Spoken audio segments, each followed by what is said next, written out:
जैसा कि हमने पिछले पार्ट में देखा कि किनम्यू मूनशिप का नया मून गार्डियन बन गया था, जिसके बाद किनम्यू ने मूनशिप को कंट्रोल करके केयरफ्री विलेज की तरफ आने लगा था। फिर हमने देखा कि किनम्यू आखिरकार केयरफ्री विलेज आ गया था, जिसके बाद किनम्यू पता चला था कि जिसने ग्रेट रूइंस को बर्बाद किया था उसने ही केयरफ्री विलेज को सील्ड कर दिया था, ताकि केयरफ्री विलेज से कोई भी बाहर ना जा सके।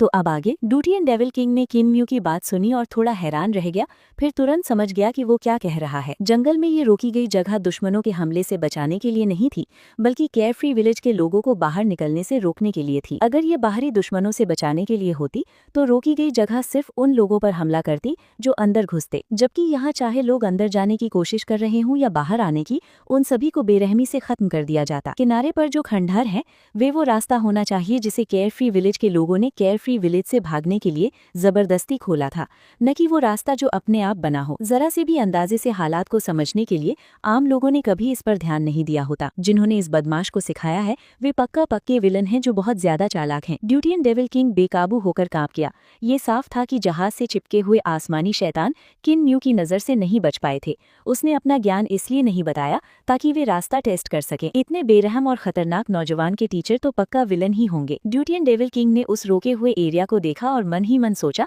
सिर्फ मूनशिप से हम इस जगह में नहीं घुस सकते। मूनशिप बहुत बड़ा है और अगर हम अंदर घुस गए तो हम रोके हुए एरिया को जरूर ट्रिगर कर देंगे। अगर रोके हुए एरिया के लिए उस औरत डेविल गॉड को खत्म करना इतना आसान था तो मूनशिप को खत्म करना भी ज्यादा मुश्किल नहीं होना चाहिए। जैसे ही उसने ये सोचा, मूनशिप अचानक कांपने लगा और धीरे धीरे नीचे बैठ गया।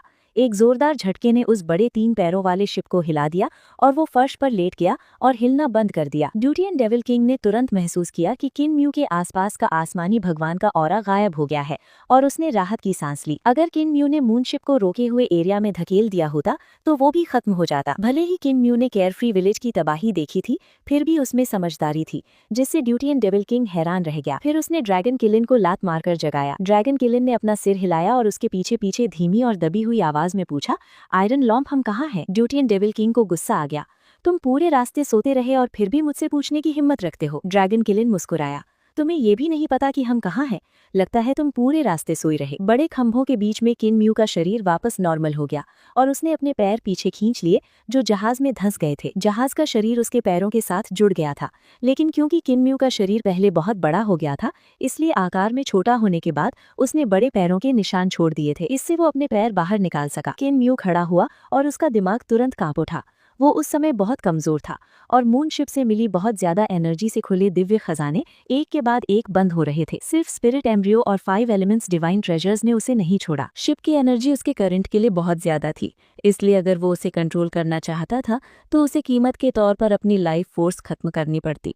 यांग जिंग जिंग हमेशा सनशिप पर रहती है, इसलिए उसने मुझसे कहीं ज्यादा लाइफ फोर्स खत्म कर दी थी।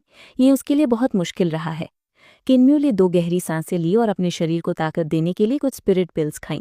फिर वो उठा और बोला, डेविल किंग, फैटी ड्रैगन, चलो इस रोके गए एरिया में घुसते हैं। ड्यूटियन डेविल किंग ने कांपती हुई सांस ली और कहा, क्या तुम खतरों से बचने और अपने गानों के विलन को ढूंढने के लिए मेरे ज्ञान और नज़र का इस्तेमाल करने का प्लान बना रहे हो? किनम्यू ने सिर हिलाया, तुम ड्यूटियन वर्ल्ड के डेविल किंग हो, डेविल गॉड्स के किंग। तुम्हारी नॉलेज और विजन मुझसे कहीं ज्यादा है, इसलिए सिर्फ तुम ही मुझे अंदर ला सकते हो। ड्यूटियन डेविल किंग जोर से हंसा और गर्व से बोला, हाँ सही है, सिर्फ मैं ही तुम्हें सेफली अंदर और बाहर ला सकता हूँ। तुम मेरे पैर चाट सकते हो। किनम्यू का एक्सप्रेशन थोड़ा बदला और ड्यूटियन डेविल किंग ने हंसते हुए तुरंत अपने शब्द बदल दिए। मैं मजाक कर रहा था, तुम्हें देखो, मैं तुम्हें अंदर और बाहर ला सकता हूँ, लेकिन तुम्हें मुझे छोड़ना होगा जैसा तुमने वादा किया था। तुम इसके लिए राजी हो? किनम्यू मुस्कुराया, चिंता मत करो, मैं पक्का अपनी बात नहीं बदलूंगा।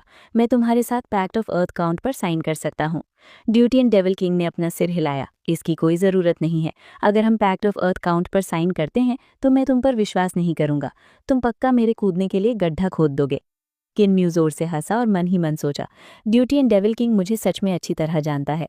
सिर्फ एक जुबानी वादे से मुझे उसे धोखा देना शर्म की बात है। दादा कृपल सही कह रहे हैं, मैं अभी भी बहुत दयालु हूँ।